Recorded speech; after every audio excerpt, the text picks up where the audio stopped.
daghan jud kaayong tawo ang mag-attend sa mga novena, and especially sa mga fiesta masses.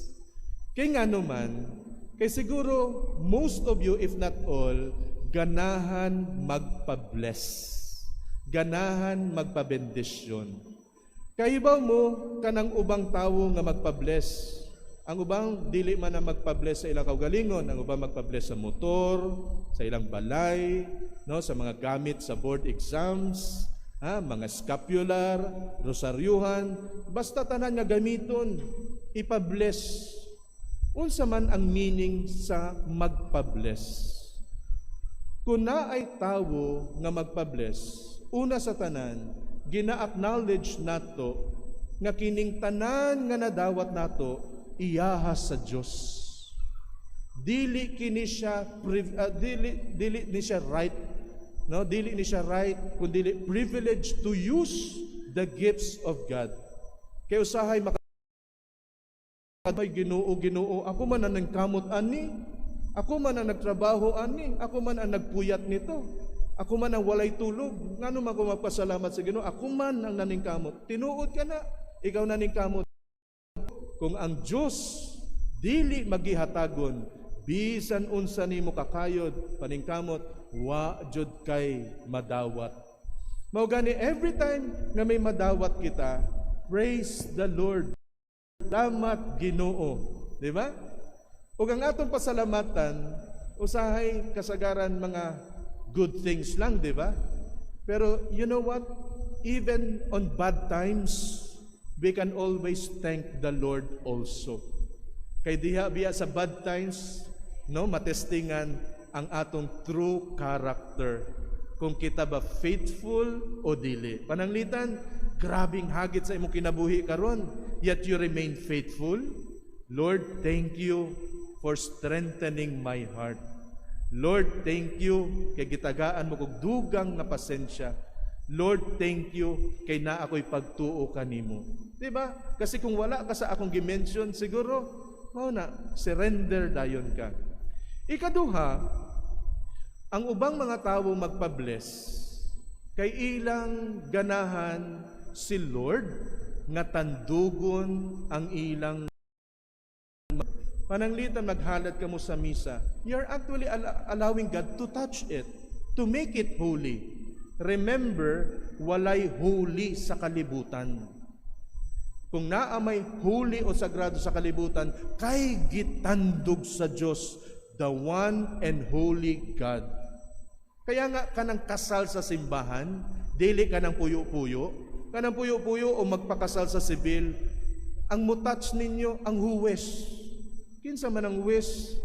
Ang huwes, tawura na nga nag-agad sa grasya Diyos. Pero ang kasal sa simbahan, you are allowing God to touch your body, to touch your heart, and especially to touch your soul. Kay numdum ka mo sa gospel sa kana, ang tubig nagsimbolo sa ordinaryo. Pero pagtandog sa Ginoo, nahimo siyang bino, symbol of something special. So maunang atong ginabuhat karon, nakita sulod simbahan, nag-attend og novena, no, nagapa-bless kita, wherein Lord, touch my heart, touch my mind. Daghan kung ganahan desisyonan karong mga adlaw, touch my mind, organize my mind. Lord, huot kayong akong kasing-kasing kay gibilin ko sa akong partner nga 9 years ago. Ouch! Lord, tanduga ako sa kasing-kasing kay nahibaw-an ako sa akong girlfriend nga ikalima lang ako sa iyang 5 ka boyfriend. Ouch! Sakita ana eh. Di ba? You're asking the Lord to touch you. And lastly, kung kita nagapa-bless o we are allowing God to bless us, actually, ang reminder ni God kanato is, hoy, gikan na biya ta sa langit. We are not originally from this land. Dili kita mga yutanon, langit nun kita nga mga tinuga sa Dios. We are heavenly, no? Galing tayo sa langit. Why? Before pa kita nahimong tao ug mutapak dinhi nga yuta, bisan asa man ta nga address, we are already in the mind and heart of God.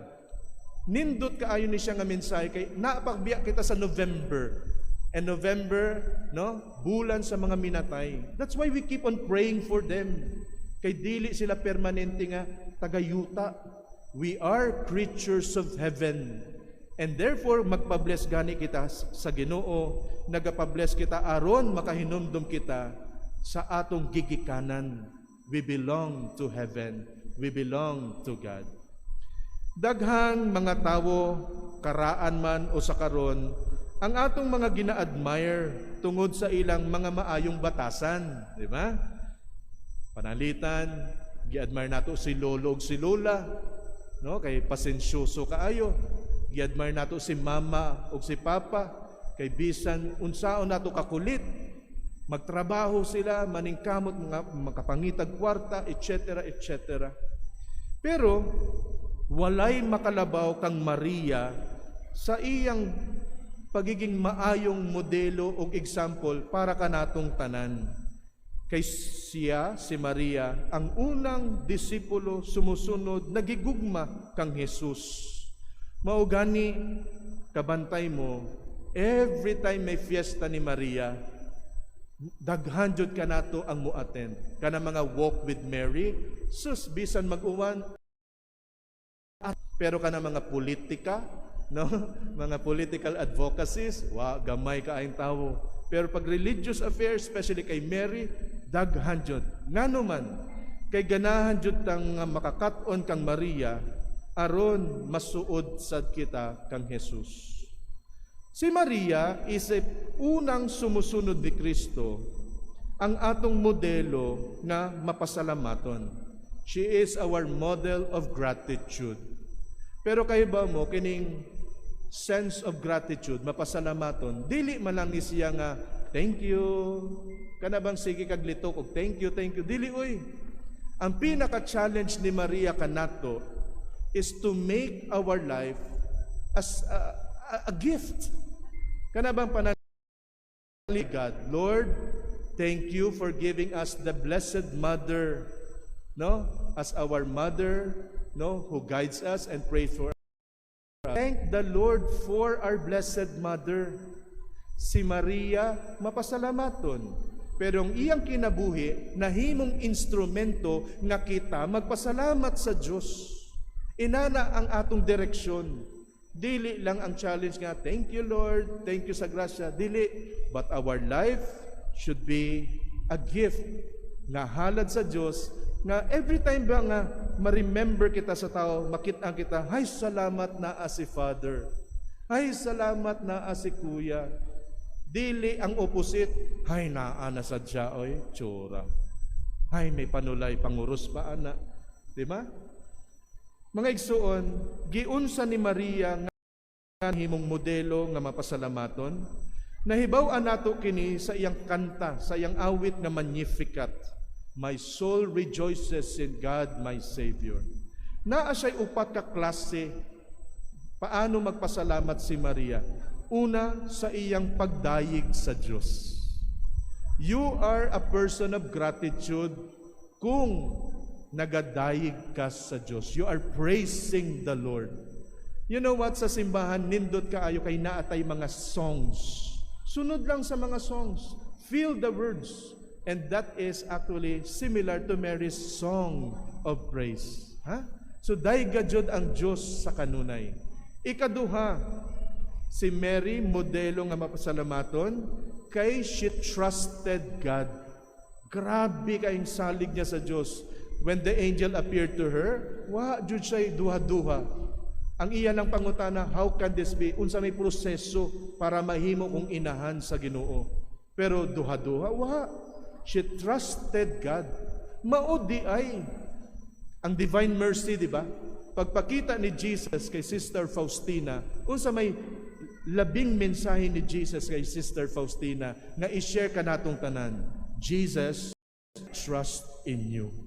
Kay daghan natong manimba, daghan natong nagnubina, pero when it comes to faith, ngano man magduha-duha ta sa Ginoo. First, song of praise. Ikaduha, trusting God. Ang ikatulo, ngano nahimo siyang modelo nga mapasalamaton, kay si Mary, every time she prays, na feel niya that God is praying with her. Usahay mag-pray kita inaniman. Ako mag-pray na ang Diyos diha. Wala siya ilapot na ako. Dili, oy. Every time we pray, we have to feel God is joining us with our prayers. Remember, where 2 or 3 are gathered in my name, there I am in your midst. So Mary, sa iyang prayer, is praying with God, not praying to God. Nga murag rebulto lang siya, statwa lang siya, image of our prayer. Dili, alive man si God. And therefore, feel ni Mary that every time she prays, God is joining her. And lastly, kadaghang balaod sa kinabuhi, na ay gobyerno may balaod, ang LGBT may mga balaod, no? May mga modelo sa kamatuuran, pero usara jud ang kamatuuran nga gisubay ni Maria. And therefore, para kang Maria, God rules her life. Ang Diyos ang iyang sukdanan, the measurement of her life. I hope, kung atong sundon si Maria, kung deboto kita ni Maria, hinaot nga, i-practice nato kining upat. Kanunay nga nagdayeg sa Diyos, kanunay nga may pagsalig sa Diyos, nagaampo kauban ng Diyos, ug si God ang nagarule sa atong kinabuhi. Kung mapasalamaton ang usa ka tawo, may epekto kana sa panggawas. A person nga full malipayon. Kabantay ka mo, may mga tawo nga sigig bagulbul. Kada istorya nimo reklamo na lang. Kay nga naman, para kanina ang kalibutan puno sa hagit problema. Pero may mga tawo nga nagasmile, nindot istoryahon, kay nga naman. These are people nga kahibaw sila ang kalibutan inani, pero they rather focus sa grasya sa Diyos. Sa grasya sa Diyos. And therefore, ang mapasalamaton di ay nga tawo, a person filled with gratitude is a joyful person. So mga igsuon, mga sumusunod ni Maria, mga followers of Mary, and of course, the lovers of Jesus, importante nga naamoy pangayoon kay Lord, nga mga grasya, salig jud, ayaw pagduha-duha. O gamita kini sa sakto. Just to conclude with a story, na-remember ko kay ako sa Lisianum, ako sa Don Bosco. Pare ako sa Don Bosco, sa Pasig ako assign. Na-remember na ako nga si San Juan Bosco, usa ka pare nga balaan, very holy person. O katong buhi pa siya, nagamilagro nagihapon. So one time, si auntie, kauban niyang iyang pamangkin, si Maria ang pangalan. Si Maria is a 12-year-old nga buta. Buta. So pagsunod nila sa Basilica of Mary Help of Christians, gipangita nila si Don Bosco, gipangutanan ni Don Bosco, unsa may akong mabuhat para ninyo?